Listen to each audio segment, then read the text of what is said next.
ফিতনার মাঝে একটি দরজা আছে, আপনি এই ফিতনাকে দেখতে পাবেন না।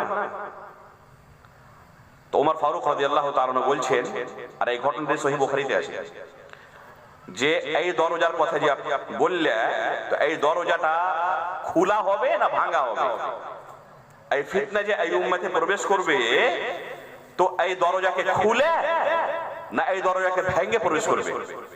তো হুযায়ফা বিন ইয়ামান রাদিয়াল্লাহু তাআলা আনহু বলছেন যে এই দরজাকে ভেঙে এই উম্মতে ফিতনা ঢুকবে, এই উম্মতে ফিতনা প্রবেশ করবে। তো ওমর ফারুক রাদিয়াল্লাহু তাআলা আনহু বলছেন, যদি দরজাকে ভেঙে এই উম্মতের মধ্যে ফিতনা ঢুকে, তাহলে কিয়ামত পর্যন্ত কিন্তু এই দরজাকে আবার দ্বিতীয়বার বন্ধ করা সম্ভব হবে না। যদি খোলা হতো তবে দ্বিতীয়বার বন্ধ করা সম্ভব থাকতো, কিন্তু যখন ভেঙে দেওয়া হবে দরজাটিকে, তখন দ্বিতীয়বার ওকে আর বন্ধ করা সম্ভব হবে না। অন্য সাহাবায়ে কেরাম